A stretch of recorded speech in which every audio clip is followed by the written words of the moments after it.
আসসালামু আলাইকুম প্রিয় শিক্ষার্থী, আজকের এই পর্বে আমরা একাদশ অধ্যায়ে টাইপ 3 দেখো মাথাপিছু আয় নিয়ে আলোচনা করব। তো এই মাথাপিছু আয়ে আমাদের কি কি কোশ্চেন আসতে পারে, এখান থেকে আমরা এই কোশ্চেনগুলো একটু সলভ করব। আসো, তো বলতেছে যে 28 নম্বর বলতেছে যে কোন নির্দিষ্ট সময়ে কোন দেশের নাগরিকদের গড় আয়কে কি বলে। আচ্ছা দেখো, যে কোন নির্দিষ্ট সময় দেশের নাগরিকদের গড় আয়কে আমরা বলতেছি দেখো যে মাথাপিছু আয় বলে। কি, যে কোন নির্দিষ্ট সময়ে কোন দেশের নাগরিকদের মানে কি সকল নাগরিকদের গড় আয়কে আমরা বলতেছি কি মাথাপিছু আয় বলতেছি। এরপরে দেখো মোট জাতীয় আয়না, মোট জাতীয় আয়না, তারপরে গড় জাতীয় আয়না কি মাথাপিছু আয়। 29 নম্বর বলতেছে নিচের কোনটি জীবনযাত্রার মান নির্ধারণ করে। আমরা বলতেছি কি দেখো যে একটি দেশের জীবনযাত্রার মান নির্ধারণ করে তার মাথাপিছু আয়। তো দেখো যে দেশের মাথাপিছু আয় যত ভালো উন্নত সেই দেশ তত উন্নত। দেখো যে দেশের মাথাপিছু আয় যত বেশি সেই দেশ তত কি উন্নত। তো দেখো সেই অনুপাতে আমরা বলতেছি কি মাথাপিছু আয়। এরপরে আমাদের এখানে দেখো 30 নম্বরে একটা কি সূত্র আছে মাথাপিছু আয়ের। বলতেছে অয় সমান যদি মাথাপিছু আয় হয় এবং জেড সমান যদি মোট জাতীয় আয় হয়, তাহলে পি সমান কি হবে দেখো বলো তো। আমাদের পি সমান কি হবে দেখো বলো তো, যে পি সমান হচ্ছে পি সমান হবে জাতীয় আয়, তাহলে মোট জাতীয় আয়, তাহলে জেড বাই কি হবে বলো তো, জেড বাই কি হবে, জেড বাই পি। দেখো মোট জাতীয় আয় তাহলে জেড হবে আর ভাগ হবে কি, তাহলে জেড ভাগ পি, তাহলে কম। এরপরে আমাদের 30 নম্বর 31 নম্বর কোশ্চেনে কি বলতেছে একটু দেখি। দেখো 31 নম্বর বলতেছে যে মাথাপিছু আয়কে প্রকাশ করা হয় কি দিয়ে। আচ্ছা মাথাপিছু আয় ক নম্বর এটা কি বলতেছে দেখো, মাথাপিছু আয় সমান যে মোট জনসংখ্যা। আচ্ছা মোট জনসংখ্যা উপরে থাকে না, দেখো পপুলেশন উপরে থাকে না, পপুলেশন নিচে থাকে, তাহলে এটা হচ্ছে না। তাহলে মাথাপিছু আয় সমান কি মোট জাতীয় আয়, দেখো GNI ভাগ ওই দেশের মোট জনসংখ্যা, তার মানে কি ওই দেশের পপুলেশন, তার মানে কি POPULATION পপুলেশন, তার মানে কি আমরা বলছি কি খ। এরপর আমাদের 32 নম্বর কি বলতেছে দেখো, যে মোট জাতীয় আয় ভাগ মোট জনসংখ্যা সমান কত। তো এটা আমাদের একটা সূত্র, দেখো একটু আগে দেখলাম যে মাথাপিছু সূত্র, যে মোট জাতীয় আয় মানে কি GNI ভাগ ওই দেশের কি বলতো, বলতেছে মোট জনসংখ্যা মানে কি পপুলেশন, তার মানে কি মাথাপিছু আয়। এরপর আমাদের দেখো একটা ছক আছে, এই ছক অনুযায়ী আমাদের বলতেছে যে উদ্দীপকটি ছকটা লক্ষ্য করে এবং 33 নম্বর প্রশ্নের উত্তর দিতে বলতেছে। আচ্ছা দেখি আমরা একটু কি ছকটা। বলতেছে জনসংখ্যা 16 কোটি এবং মোট দেশের উৎপাদন হচ্ছে এত এবং বিদেশিদের আয় এত এবং কি প্রবাসীদের আয় এত। এখন বলতেছে ক নম্বর, দেখো ক নম্বর কি 33 নম্বরে ক বলতেছে যে ক দেশটির জিএনপি কত। আচ্ছা জিএনপি, আচ্ছা জিএনপি নির্ণয়ের আমরা সূত্র জানি যে জিডিপি যোগ কি হয়ে থাকে বলতো এক্স মাইনাস এম। এখানে জিডিপি কত, মোট দেশের উৎপাদন কত বলতো, মোট দেশের উৎপাদন হচ্ছে যে 25,000 কত 25,000 কোটি টাকা, 1 2 3 যোগ এখানে এক্স বলতে কি বোঝাইতেছে, এক্স বলতে বোঝাইতেছে বিদেশিদের আয়। কি বললাম, এক্স হচ্ছে প্রবাসীদের আয়, যারা আমাদের দেশে থেকে বাইরের দেশে গেছে তাদেরকে বলতেছে প্রবাসী।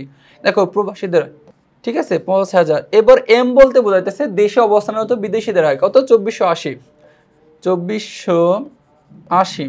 তো দেখো এটা ক্যালকুলেশন করলে আমরা পাবো, এখন একটু ক্যালকুলেশন করি যে 25,000 যোগ ব্র্যাকেট 5,000 বিয়োগ, সরি এখানে তো বিয়োগ হবে, ঠিক আছে এখানে বিয়োগ করো, এখানে বিয়োগ 2480 27,520। দেখো এই যে 27,520, তার মানে হচ্ছে কি আমাদের কয় আনসার আছে 27,520, ঠিক আছে।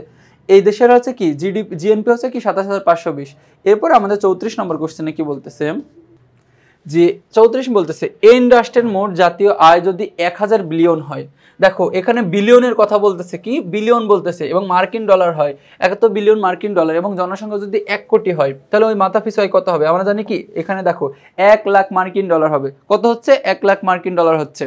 এরপরে আমাদের দেখো যে তোমাদের একটা কোশ্চেন আছে যে উদ্দীপকটি পরে 35 এবং 36 নম্বর প্রশ্নের উত্তর দিতে বলতেছে। আচ্ছা উদ্দীপকটা আমরা একটু পড়ি, কি বল যে ক নামক রাষ্ট্রের জনসংখ্যা কত কোটি 5 কোটি। আচ্ছা 5 কোটি হিসাব এবং ওই সময় দেশটির জাতীয় আয় হচ্ছে কি 70,000, দেখো 70,000 কোটি মার্কিন ডলার। এখন বলতেছে যে ক দেশের মাথা পিছু আয় কত। কি বলতেছে যে ক দেশটির মাথা পিছু আয় কত, মাথা পিছু আয় সূত্র কি বলতো, ওই দেশের মোট জাতীয় আয়। তো দেখো আমাদের কি বলতেছে যে ক দেশের মাথাপিছু আয় কত। এখন দেখো মাথাপিছু আয়ের সূত্র কি জানি আমরা, যে GNI ভাগ ওই দেশের কি জনসংখ্যা পপুলেশন। এখন GNI কত, এখানে দেখো 70,000 কোটি মার্কিন ডলার, এখানে এটা বসাই এবং ওই দেশের জনসংখ্যা কত বলতো 5 কোটি। কত কোটি 5 কোটি। এখন দেখো আমরা যদি এই 70,000কে 5 কোটি দিয়ে গুণ করি, যে ভাগ 5, দেখো 14,000, কত 14,000, তাহলে মাথা পিছু কত হচ্ছে 14,000 এই দেশের।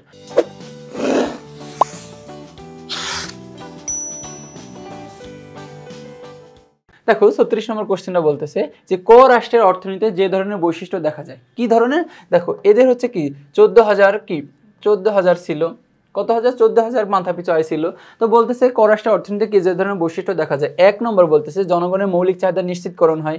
আমরা জানি দেখো যে জনগণের এখানে কি মৌলিক চাহিদা অবশ্যই নিশ্চিত হইতেছে, মানে যেহেতু কি যে আমরা জানি যে 13,845 মার্কিন ডলারের উপরে যারা মাথা পিছু হয় তাদের এই দেশটা হচ্ছে কি উন্নত দেশ। তো দেখো তাদের হচ্ছে মৌলিক চাহিদা পূরণ হয় এবং দেশব্যাপী বিনোদন ব্যবস্থা বিদ্যমান। আচ্ছা, দেশব্যাপী বিনোদন ব্যবস্থা বিদ্যমান হলে তো তাদের মাথা পিছু আয় এত হইতো না, কি তাদের হচ্ছে কি দেখবে যে শিল্পভিত্তিক অর্থনীতি আছে এবং অন্যান্য দেশের উন্নয়নের কার্যক্রমে সহায়তা করে, তার মানে কি 1 ও 3, তার মানে কি খ।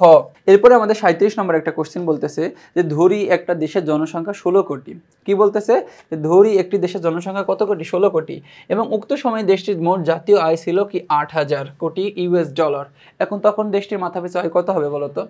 এখন দেখো মাথা পিছু আয়ের সূত্র কি আমরা জানি যে জিএনআই ভাগ ওই দেশের কি জনসংখ্যা পপুলেশন, তারপরে জিএনআই কত এখানে 8,000, এখন 16 দেখো তো 16 8 দুগুণে আমরা জানি কি 16 হয়। আচ্ছা এখানে না 16 5 16 80 মানে কি 500, দেখো এই যে 16কে এটা দিয়ে কাটলে হয় 5 16 80 মানে 5, তারপরে 2টা শূন্য, তার মানে কি 500 দেখো ইউএস ডলার।